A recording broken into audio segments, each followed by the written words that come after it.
Let's take a look at Zerg versus Protoss. This is one of the first times I've tried out Hydra-Bane as a response to Phoenix openers from Protoss, and it seems very strong. So in this analysis we'll talk about why Hydra-Bane is strong to hit as a 3-base timing against 3-base Protoss, and how to defend against Phoenix so you don't take too many losses.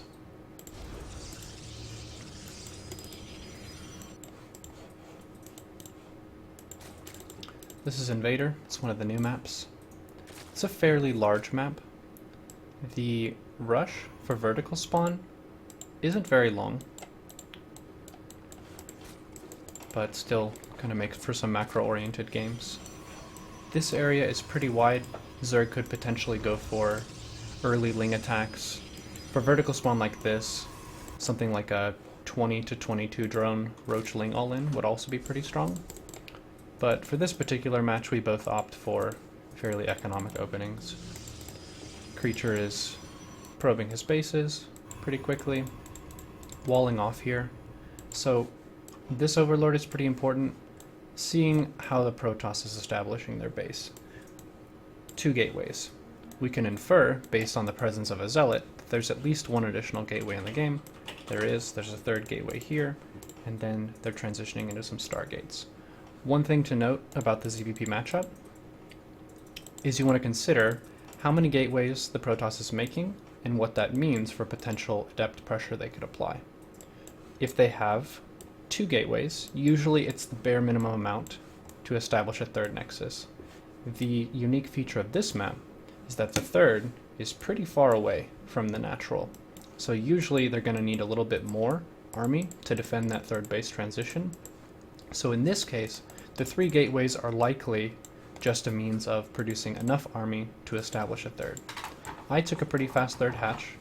The opening build was 17 hatch, 19 gas, 18 pool, and then I took another hatch at around 20 supply or so. I took ling speed with my first 100 gas, and then I mined another 25 or so gas for a dropper lord. With these lings, I poke the front wall just to kind of draw their attention over here, and then I bounce over to this drop overlord. So a single overlord drop of lings isn't really a piece that's going to deal crippling damage to a Protoss who is used to dealing with ling drops and who's paying attention. It's mainly a scouting piece. So with these lings, you can run through all their bases, you can see what their setup is, maybe get a few probe kills as a bit of a bonus. But it's primarily a scouting maneuver. So the lings come in, and I see 2 chrono boosted stargates. One thing to bear in mind when you're scouting Protoss is paying attention to where the chrono boost is being spent. This is a 2-base Protoss at the moment, and both chrono boosts are applied to the stargates. This means that they're placing a heavy emphasis on getting phoenixes out, at least for now. They're not making probes chrono boosted, they're not chrono boosting gateway, they're not chrono boosting a robo or anything. So this game I decided to go for my 4-minute safety spores, which is kind of a standard thing you could do against any Protoss opener. But if stargates are being chrono boosted, they can get out a very large swell of phoenixes. So investing in 2 spores per base is pretty good. So I'll go to my POV, and then think about how to do a counter phoenix procedure. A couple things. One of them is you can think about the bases that are closest to the phoenix production. This 3rd is the closest, so I built my 2nd spore here earliest. And then here, this is 2nd closest, built another spore. And then this base is the furthest, so I built my 2nd spore here last. Another procedure is changing the rally points of your hatcheries so that you don't have units being transferred between the bases. Overlords should be rallied kind of near the spores, so they're protected. I'm pulling these guys kind of in. And then drones should be saturating the nearest base, and then this white rally point line is where the army units will be coming out. You also want to click that kind of between the spores, so when you're producing hydras, they don't get picked off when they're walking between bases. With a bunch of phoenixes, they'll be able to pick off groups of hydras if they're pretty much less than the phoenix count. and creatures investing very, very heavily into Phoenix. Taking ranged attack from the Evolution Chamber, Hydra-Bane, and a Bane Nest. So this is something that we saw Solar do in Star League against Stats. He didn't end up winning the series, but he did win 2 games, I believe, going for big Hydra-Bane attacks. The idea behind a Hydra-Bane attack is you produce enough Hydras to be able to beat their Phoenix count, and then if you think about their gas expenditure, each Phoenix that's in the game could have been 1 Sentry worth of gas. It could have been 1 Immortal worth of gas. It could have been 2 Stalkers worth of gas. So quantifying where the opponent is spending their army is a really good skill to develop in StarCraft. For these Phoenixes, I can safely assume that none of this money was spent into other units. So Hydras become better and better if you can reach a critical mass of Hydra that can beat this Phoenix group. 5 Hydras would easily get killed. 10 Hydras probably would get killed by this many Phoenixes.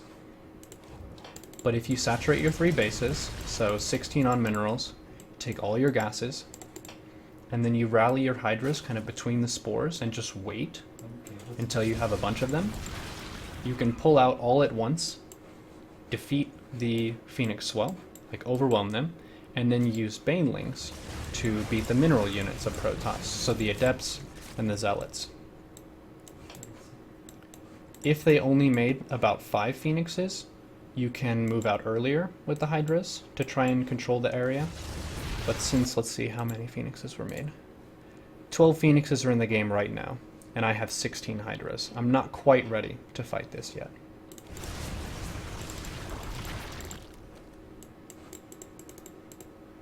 So see this white rally point? They're just kind of hanging out between the spores. These guys are hanging out. And now, 23 Hydras versus 12 Phoenix, the Hydras can win. So I'm ready to move out. My Bane speed is done. My Hydra range and speed is done. I'm taking melee attack to increase the strength of the Banes. This is kind of a nice pickup, not super necessary to kill Phoenixes, but if they make a mistake, you should capitalize on that. Alright, so the setup from Protoss here, after they made so many Phoenixes, Zealots, which Banes do well against, and Hydras can do well against if they don't get charged yet. Adepts, really poor against Banes, they're pretty good against Hydras. Immortals are very, very weak against Hydras, if you think about them requiring Zealot support, and if they lose the Zealot support, fighting straight up against Hydras is generally going to be pretty poor. So I'm breaking this Robo. That means no more Immortals, no Disruptors from there. And then just kind of pressing forward.